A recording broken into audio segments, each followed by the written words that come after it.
everyone, welcome back to Grind and Shine. This is Isabel. Today we are very happy to have a seasoned professional who has been in the coffee industry for 10 years to be our guest. Since the start of his career, he has joined a lot of different coffee competitions and also worked in numerous coffee shops, coffee companies. He has been a regular competition contestant, the head of barista, and since 2017, he has been a judge for coffee competitions in Singapore as well. He is Bryne Leong. Welcome. Hi, hello everyone. So maybe before we start the whole podcast, you can briefly introduce yourself, who you are, and let us know a bit. Okay, I'm Bryne. Slightly weird spelling on the Bryne, but hey, that's how people know me.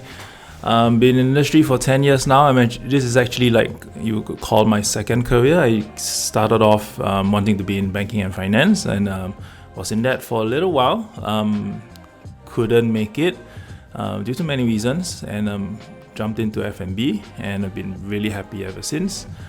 I've worked in a bunch of places in different roles, mainly in the front of house side of things, and I'm happy to share my experiences over the past 10 years and how coffee has changed in Singapore. But yeah, that's me. Thank you so much, Bryne. So maybe we can take a bit of a journey 10 years ago, and can you share like how you started everything from day one? Is there like, what makes you go into coffee? Okay, so I guess if you want to take it really back, when, as a kid, when I say kid, I mean like, 18-year-old or whatever, and then we'll go out and we'll start learning how to drink, and then we'll be drinking beers, and the beers will be your usual Tiger beers, Carlsbergs, Heinekens, what have you. And 20 years ago in Singapore, that's all you had. There wasn't any craft scene. There wasn't any anything more than the usual brands you could find anywhere else in the world. And when you get something a little bit more unique, for example, maybe back in the day, Pabst Blue Ribbon. So it's American beer. It's a light beer, but we were like, someone found Pabst Blue Ribbon, and we'll gather just to have a try. And that went on into your early 20s, and I realized that I liked drinks that were a little bit more flavorful than what you could get in Singapore. For example, maybe one early kind of beer that struck me and maybe my friends as well was maybe like the German beers, like what we had here was Erdinger. Maybe the Belgian beers, what we had started to have in Singapore 15-20 years ago was Hoegaarden. It was a little bit different than what you could get from your, say, Heinekens and Carlsbergs. The clean, safe kind of beer. And okay, putting that aside, I started getting into wines as well. Where I started my banking career, getting a little bit more money. So I would go to supermarkets, not knowing what's going on, buy a bottle of wine for like $30, having a try. Don't really know what's happening, just reading the words. Yeah, trying out stuff. Just realizing that there was flavors, even though I had no idea what was going on. Just like, it's nice. So I was like, okay, it's not so nice. That's all, nice, yes. Not nice. I enjoyed it, I didn't enjoy it. So there was a period in my life where I was asked to work in a restaurant, and I actually did that for about 9 months to a year. And I attended a wine class by a wine supplier, and that was when it started to click that I could get like what the proprietor was telling us, the instructor was telling us. I could get it. I could get the whatever flavors he was explaining to us, and I find myself going deeper into wines. So wines fascinated me because there's a sense of geography involved, and so that that fascinated me. Fast forward, I guess, to the early 2007 and 8 and 9. Coffee started coming to Singapore. And when I say coffee, I mean specialty coffee, the Aussie thing, the Nordic thing. I had a friend that was studying in Melbourne, which is like coffee capital of the world. And so she brought over her coffee thing to Singapore. She started working at Starbucks, and this was when Starbucks was still using La Mazzocco's manual pulled machines, and she knew there was no timers, whatever like you might have now in your espresso machines, but she knew the steps needed, the time needed to properly extract a double espresso. And so she explained this to me, and I was like, okay, cool. Not knowing much, and then of course, who doesn't like a coffee? And when we started going to these cafes in Singapore, so that the early guys would be like Necessary Provision, maybe Dutch Colony at Bukit Timah. Of course, Papa Peleta, that was at Newton. What else was there? 40 Hands, Tiong Bahru.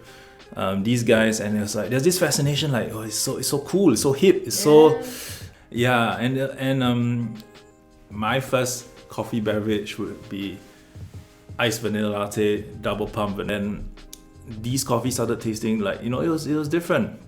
And then there were patterns on the latte art on the glass, and it was fascinating. So she brought me out, and I would put sugar in my coffee because, like, who doesn't, right? And she told me, hey, you don't have to actually put sugar in your coffee. And I'm like, really? I said, yeah, it should be good on its own. So I'm like, okay, give it a try. And like, shucks, I could taste the cocoa, the nuts, the hazelnut flavors that was in that cup. I still remember that cup. It was Dutch Colony at Turf City, Bukit Timah. Yeah. And then we went on to the next shop. I think it was Necessary Provision in the deep corner of Bukit Timah, and a similar experience. Different, but similar experience. And I realized that my wine tasting over the past decade or so could translate to coffee.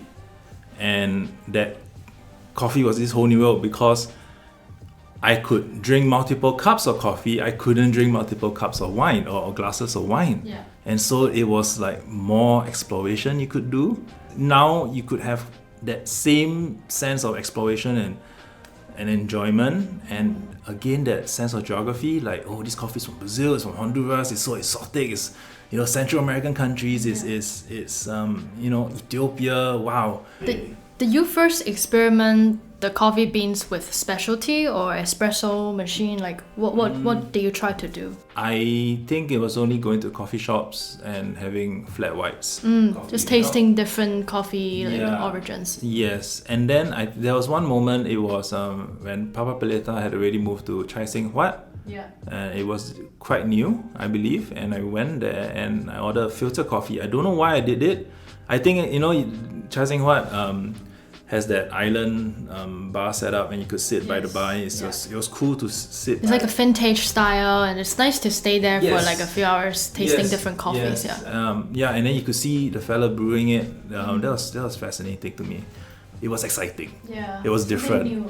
Yeah, and it made me think of going back to have more. So I started searching out for filter coffees after that, and I've been a filter guy ever since. Wow. Yeah. Wow. So, yeah. And how did you first start your career in a coffee shop, and which one is it? Okay, so I wanted, because of this new thing, coffee, and like third wave cafes in Singapore, and so I thought I could do coffees as a business. So my idea at first was to start a cold brew business. I was cold brewing kopi beans bought from like Sheng Siong or bought from Giant supermarket. I was cold brewing them overnight and then putting brown sugar syrup in it and loving it in the morning or whatever in the afternoon as a treat. So I thought I could do a cold brew thing as a business. Yeah, so this was again back in the day, no one was doing it. I think there was a couple of guys that were starting to do it. I can't recall the names. So that friend that worked at Starbucks, so she was working in a coffee shop, and I joined her, a third wave kind of coffee shop, and I joined her, and the ball has rolled ever since. I've kind of didn't start the cold brew business, but have stayed in the front of house ever since. Yeah. Nice. Very long journey before how the actual coffee journey. Yes. Rather so. There was, I think, also the element of working with a natural product was very attractive. The sense of Mother Earth, you're being a custodian of a very natural product and delivering what Earth has given us to customers. That really, till today, gives me some sort of like, not pleasure, but sense of happiness, reward. Yeah. And if we fast forward to like after you start to work in a coffee shop or multiple coffee shops, and your competition experiences, you have won second place in Uto Barista Championship 2022, second place in the Homeground Coffee Roasters Brew Down 2018, and third place in the Singapore Aeropress Championship 2017, and maybe a few more. Can you let us know, maybe we're not so familiar with all these like terms and competitions, what are the differences and how you first started to join these competitions? Okay, so in coffee, there's a main competition, so the Singapore National Barista Championships. Within that, there's a few other subgroups. For example, Singapore National Brewers Cup, Singapore National Tasters Cup, there was Coffee in Good Spirits, and there's one more, Singapore National Latte Art Championships. So the winner of that is a yearly thing. It's very structured. I wouldn't say formal, but it's structured. You go through multiple rounds to be the champion, and judged by in a way experienced or qualified judges. And that person will represent Singapore in the worlds. So there will be a World Latte Art Championships, World Barista Championships, and so on and so forth. So that is really like the I guess the big goal for any competition thinking barista or coffee shop. And beyond that, I think there's, because of this competition, there's other competitions. One of them that's kind of in between would be probably the Aeropress Championships. It's much more informal, it's much more fun. It's very, there's music going on, there's alcohol on the side, there's food going, but the contestants are brewing their hearts out using Aeropress, and the judgment criteria is a little bit more chill, as well as they're judging blind, so they're not seeing who is brewing what, and they're just tasting the cups and choosing the winning cup. And then maybe kind of below that would be your competitions that are just run by coffee shops or coffee organizations just for fun and promotional aspects. And can you share with us, how did you prepare for these competitions? Like, I think the mindset is very important to be like, for the next few weeks, what I have to prepare, what I have to work on. Maybe what you can do behind the bar might not translate to what you can do in front of, tens or hundreds of people, and in front of scrutiny and judges and cameras. Being able to prepare for it is definitely important. You can't just show up and expect to take your skills that you can do behind the bar and expect it to be translated to in front of a stage. So one common thing is shivering, shaking, especially doing latte art. When you're nervous, when people are looking at you, it's just different. You might be able to do it in front of customers, sure. But in front of different. In front of other coffee professionals, performing, like you're like making sure everything's fine. It's almost like music. You could play this a good complicated passage of music at home, but putting yourself in a band setting and putting that band on stage in front of tens, hundreds of people is different, even though you're doing the same thing. So being able to be comfortable with that allows you to then go on to national stage and maybe then world stage. But of course, there are freakish people who don't need to go to throwdowns, and they are great and they are comfortable and they are charismatic. But if you're a little bit more normal, go ahead and take part in all your kinds of throwdowns. Read the rules, learn the rules, and then train up for it. Ask your boss, ask your managers, if there's like extra milk, extra beans you could use that you need to utilize to train, to practice. You need to practice, probably hundreds of times for certain things. And of course, one great one is watch routines on YouTube. So there are plenty of World Championship routines that you could watch. Some are super and they didn't win. Some are, and of course the great ones tend to win. Go watch those, see how difficult it is to keep composure and calm, and even some videos also, watch the guys that didn't make it to the finals, because to learn from them as well. What went wrong? What went wrong? What spirit you could bring to your routine. I think that's important as well, because it's not just a script. I think being able to convey some inner truth or inner honesty in your routine would also push you to the next level. Yeah, like consistency. If you keep trying, and then you can get to that level. Yes. And what advice would you give to, like, for example, I'm a barista and I'm making coffee every day for my customers. How should I reach out to my management, or like how should I get the support from the team? I think this is slightly tricky because there would be businesses who are not really concerned about these things, and they might not provide you the time or even a little bit of financial support. Be okay with doing it on your own. Be okay with spending some of your own money to buy the equipment that is needed, even though they can be quite expensive, and practice it on your own, whether it's on the bar or at home, when you have the time. But if you could convince your employers to support you, that would usually be great. And I think it brings a bit of marketing to your shop if you do well in it. Yeah. So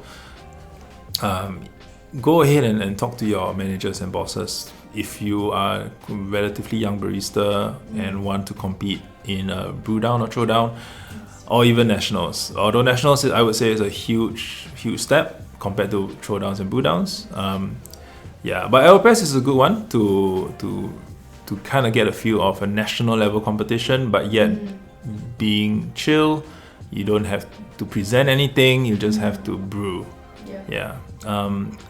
But you would have to devote your own time, your own money, and your own social network in a way to bring you to a competition and trying to do well there. Yeah, that's a good point, especially like for the employers who may be listening or watching. Actually, joining competitions is like a marketing for your own company. Let's say even if the staff didn't win, at least like when they join, they're on the list. You can still do like promotion around this. And what if they win, like what if the techniques are there and they win the competition? It can be a big plus to the business as well. Yeah, so I think historically, lots of businesses really jump when their champion is from that cafe or roastery. Not just in Singapore, but across the world. When a national winner is crowned, everyone flocks to that cafe. When a world champion is crowned, everyone in the world wants to go to that cafe or try their beans. I mean, obviously they're not going to go be selling the same beans on the bar as compared to what they use at competition, but there's the association that's already that really builds for the business. So yes, I think if more employers are able to financially and give time to their staff to compete, it'll be cool. But there are companies that are very competition focused in Singapore still, so so join them. Join them to get the resources and the support. And since 2017, you have become a judge in like National Championship, Brewers Cup, Aeropress, Coffee in Good Spirit, and more. How was your experience being a judge? And I think it's very interesting that there's the switch from being a contestant to a judge. How did it first start? So I because you need the support and the money to compete, I personally felt I did not want to spend the time or the money to compete as much. So I thought going to judging was something I could contribute to the industry as well by helping to pick the new representative of Singapore. On top of that, I think judging gives you new skill sets. You look out for different things when you're judging, and you look out for whereas compared when you're in a cafe. But that Venn diagram does overlap. So the head judges always say, okay, this coffee, would you pay say $10 in a cafe? And then if you say no, then why are you giving such a high score, for example? Or you're like, okay, will you pay this coffee? Will you pay $15 for it? I'll say yes. And then, okay, great. Please justify why. That's a very good point. Because taking a step back, you need to take care of your shift, your job, your full-time job. While you need the energy, the extra time, techniques, maybe you have to only practice after work when you have the time and the money. So, I mean, shout out to like all the champions and people who have joined competitions before. Like it's really hard work. As who you are now, like a very experienced professional, and you have a lot of experiences, there must be a lot of hard work or difficult moments when you first started a career, and as a part of this whole journey from being a contestant, judge, head of barista in different companies. Can you share with us some of the challenges you had? I think sometimes we have a little bit idealistic thinking about anything, so maybe for me it's coffee, wine, alcoholic beverages, or some certain foods. For other people, it could be art, it could be music, and you're super enthusiastic about your art or your craft or this or this little thing that you are into, but the rest of the world might not be ready. The rest of the world might not be so open to it. Yes. So there might be walls you'll be hitting all the time, and it's your ability to bounce back from these little setbacks on a day-to-day basis when you're on shift. For example, like you've made a great filter coffee, or you have this wonderful filter coffee from whatever place in the world, and you're sharing it with people, and if the customer says, it's too sour, or the customer says they want to add milk or sugar into their coffee, you might feel pretty disheartened that your efforts over the past, whatever minutes it took to make the coffee, as well as maybe you think back, my roaster did so much to roast it to this way, and you think a little bit further, my boss bought these green beans fresh from the farm, and then you think back a little bit more, the farmers, they handpicked the coffee, and then, the end result is someone wants to put, cream and sugar. It's how you bounce back from these, like personal setbacks more than like service setbacks, and, are you able to then explain to the customers what the coffee is, at the same time providing what they want. Yes. So, I feel you should still provide the milk and sugar, for example, in this case. And final question to end the discussion, is there a piece of advice you would give to aspiring professionals, like young people or even senior people who are in the space? I think in the end, you gotta find out what brings you joy in this industry. So I mentioned that I'm happier, even though in F&B, even though obviously the pay is worse, the hours might be worse, the physicalities, but I'm genuinely a happier person compared to my past career. Not that banking and finance is bad, just that personally I'm happier. I have less. I don't care so much about brands, for example, about going to fancy places, fancy holidays. I'm a much more contented person, I think. A little bit more down to earth in a way. I find the joys in little everyday things, the little beauties that just surrounds us.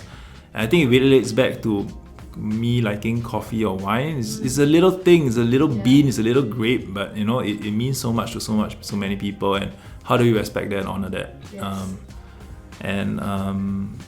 Yes. Just being able to find that gratitude, as well as, that aside from your inner self, I think if you're a young barista, you should also network and find opportunities for yourself. Go out and talk to people. When there's competitions, just hang out, especially if you're young and you got time, go ahead and do these kind of things. Go meet new coffee people in other shops or in events, conventions. Travel to see other coffee cultures, not just about third wave culture, but traditional culture or traditional coffee culture, or any other kind of coffee culture. See more, learn more. See more, learn more. Doesn't have to be in exotic, far-flung places. Can be Bangkok, Kuala Lumpur, Jakarta. I think there's a lot to learn from those guys as well. I think that also gives us, I think in Singapore we're pretty privileged. And being able to see these other guys who have kind of less than us, but they're trying to do as much as we are, and that's something to take to a good lesson for us as well. Okay, before we end today's session, we're gonna play a little game, which I didn't prepare you for. So it's called Quick Shots. So quick firing of questions. Alright. So you have to answer within 10 seconds. 10 seconds. Yeah, let's start. Okay. Espresso or filter coffee? Filter coffee. Why? It's softer, it's nicer, it's you can drink it longer, and you can have a chill time. Espresso hits you, you know, I'd rather take my time and enjoy life. Okay, favorite coffee origin or blend? Ooh, okay, I'm a guy that likes all kinds. I like chocolate nutty Brazils, I love expressive, complex, Panama, geishas, I love Ethiopians, I love everything. Okay, bring back 2016 Wash Canyons. Okay, great. Top 3 must-have items in your barista toolkit. A good grinder, good water, and a good dripper. Yeah. Okay. Filter paper. Favorite coffee place in Singapore? Wow. I guess what jumps to mind would be apartment, coffee. Love the vibes, love the people there. Last question, most underrated coffee beverage? Underrated coffee beverage. Okay, the Greeks do Freddo whites, which is whipped espresso over milk on its own. I think it kicks ass. I think Freddo, yeah. I think the Greeks, maybe the Turks do it as well. It's just an espresso with ice or something, and then they whip it in a kind of like a milkshake whipper thingy. And you can pour it over milk, or you can pour it, or you just drink it on its own. A bit of sugar if you want to, or just over the milk. It's light, it's refreshing, it's pretty underrated. Okay, thank you so much, Bryne, for coming to this podcast and share his journey with us. To all the listeners, hope you got all the advice or learnings from Bryne. And how can we reach out to you if they have questions or? Yeah, my Instagram is open. I am Bryne, IAMBREEN. Yeah, if you need advice or you need some sort of connect, I'll be happy to help. Nice, thank you so much. Last but not least, follow us on Spotify and subscribe to us on YouTube, Grind and Shine. And all the updates on upcoming episodes will be on our Instagram page, Grind and Shine Podcast. See you very soon. Thank you, Bryne, once again. Thank you so much.